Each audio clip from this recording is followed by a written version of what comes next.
안녕하세요. 이번 딥다이브에서는 여러분이 공유해주신 자료들을 통해 하늘에서 벌어진 아주 큰 사건, 그 반역 사건의 내막을 파헤쳐보려고 합니다. 네, 이게 단순히 어떤 권력 다툼이 아니라 하나님의 통치 방식 자체에 대한 굉장히 근본적인 도전이었죠. 맞아요.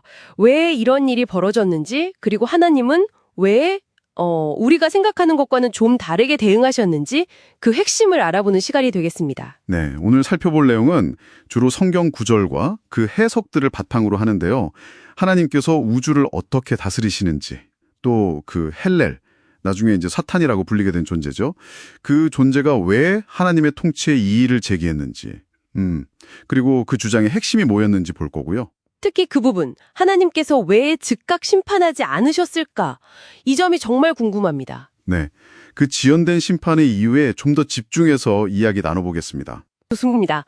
이번 딥다이브의 목표는 이 오래된 이야기 속에 담긴 하나님의 통치 원칙, 그리고 그분의 법, 즉 계명의 진짜 의미, 또 방금 말씀하신 그 지연된 심판의 깊은 뜻을 여러분께서 명확히 이해하시도록 돕는 것입니다.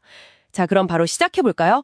먼저 하나님은 어떤 방식으로 통치하시나요? 그 기초부터 좀 짚어주시죠. 네, 성경 시편을 보면 명확하게 나와요. 하나님은 하늘 보좌에서 온 우주를 다스리시는데 중요한 건 그 통치의 기초입니다. 그게 바로 의와 공의, 그리고 인자함과 진실함, 결국은 사랑이라는 거죠. 아, 사랑의 기초다. 네, 로마서에서도 사랑은 율법의 완성이라고 하잖아요. 이 사랑이 하나님의 법, 즉 계명을 통해 구체적으로 나타나는 거고요. 그러니까 하나님의 통치는 어떤 강압적인 힘이 아니라 사랑에 기초한 질서다, 이렇게 볼 수 있습니다. 사랑에 기초한 질서. 굉장히 이상적인 통치 방식인데요. 그런데 이사야서에 나오는 아침의 아들 계명성, 헬렐은 바로 이 방식의 정면으로 도전한 거군요. 맞습니다.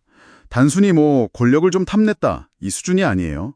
자신의 보좌를 높여서 하나님과 같아지려고 했죠. 근데 그의 진짜 공격 포인트는 하나님의 통치 방식, 그 자체에 대한 문제제기였습니다. 문제제기요? 구체적으로 어떤 방식이었나요? 욥기를 보면 그 단서가 나오는데요. 사탄은 피조물이 하나님을 섬기는 게 어떤 대가 없이 순수한 사랑만으로 하는 게 아니라고 주장해요. 그리고 이게 핵심인데, 하나님의 계명은 피조물이 도저히 지킬 수 없는 거다. 너무 이상적이고 불가능한 요구다, 이렇게 말하는 거죠. 와, 따라서 그런 지킬 수도 없는 계명에 근거해서 통치하는 것은 부당하다, 이렇게 고발을 한 겁니다. 와, 이건 정말 엄청난 주장인데요.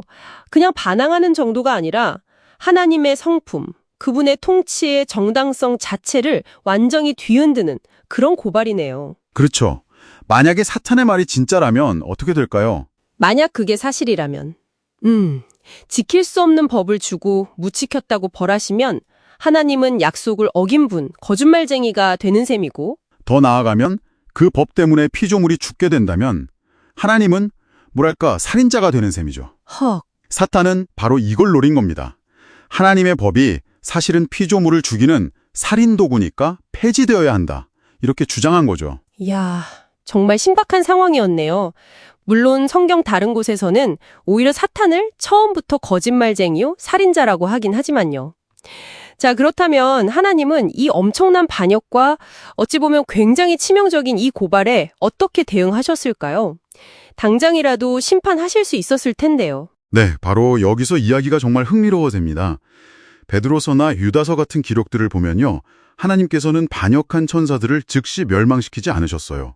대신에 타르타로스라고 불리는 곳, 깊은 어둠, 흑암, 이런 표현도 쓰이는데 일종의 감금 상태에 두시고 심판 때까지 기다리게 하셨다는 거죠. 감금이요? 그냥 없애버리신 게 아니라? 네, 창세기 1장 2절에 나오는 땅이 혼돈하고 공허하며 흑암이 깊음 위에 있고, 이 묘사가 바로 사탄과 그 추종자들이 갇힌 초기 지구의 상태를 나타낸다는 해석도 있습니다. 잠시만요. 근데 왜 즉시 심판하지 않으셨을까요? 그게 하나님의 전능하신 권위를 보여주고 더 큰 혼란을 막는 빠른 길 아니었을까요? 바로 그 질문이 이 이야기의 핵심 통찰로 이어집니다. 한번 생각해 보세요, 여러분.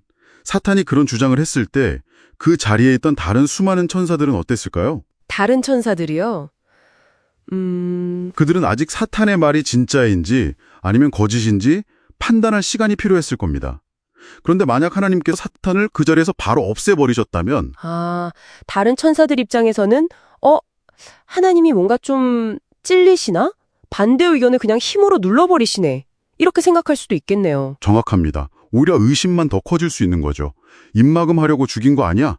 이런 식으로요. 그렇게 되면 하나님에 대한 신뢰가 깨지고 그렇죠. 강압적인 힘으로 문제를 덮는 것처럼 보일 수 있고 이건 결국 하나님에 대한 불신과 두려움을 낳아서 제2, 제3의 사탄이 또 등장할 수 있는 그런 환경을 만들 수도 있었습니다. 그래서 시간을 두기로 결정하신 거군요. 네. 하나님께서는 시간을 통해서 사탄의 주장이 얼마나 거짓된 것인지 그리고 당신의 법이 얼마나 사랑에 기초한 정의로운 것인지를 어떤 강압이나 힘이 아니라 그야말로 시간을 통한 증명으로 모든 피조물 앞에서 보여주고자 하신 겁니다. 와, 그렇군요. 그러니까 즉각적인 심판이 어쩌면 더 쉬운 길이었을 수도 있는데 더 어렵지만 궁극적으로는 진리와 사랑으로 모두를 설득하는 방식을 택하신 거네요. 맞습니다. 그게 바로 하나님의 지혜와 사랑의 깊이를 보여주는 부분이죠. 네, 오늘 저희는 이렇게 하나님의 사랑에 기반한 통치 방식, 그리고 그에 대한 사탄의 아주 근본적인 도전, 즉 계명은 지킬 수 없다는 고발, 마지막으로 하나님께서 즉각적인 심판 대신 시간을 통해 스스로를 증명하기로 하신 그 깊은 이유를 함께 살펴보았습니다. 네, 핵심은 이겁니다. 하나님의 그 심판 유보가 결코 어떤 나약함이나 문제를 외면하신 게 아니라는 것. 오히려 모든 지적인 존재들 앞에서 당신의 공의와 사랑의 법이 정말로 옳다는 것을 그 어떤 의심의 여지도 없이 확증하기 위한 어쩌면 가장 길고 어려운 길을 선택하신 거라는 점이죠. 네, 이 딥다이브를 마치면서 여러분께 이런 질문을 한번 던져보고 싶습니다. 하나님의 통치가 강압적인 힘이 아니라 이런 사랑과 진실함에 기초하고 있고 그분의 법이 궁극적으로는 사랑의 표현이라는 이 거대한 우주적인 이야기가 오늘 우리 각자의 삶에서 진정한 순종이란 무엇인지 또 하나님에 대한 신뢰를 어떻게 쌓아가야 할지에 대해 어떤 새로운 생각을 던져줄 수 있을까요? 이 점을 한번 깊이 생각해 보시는 것도 좋지 않을까 싶습니다.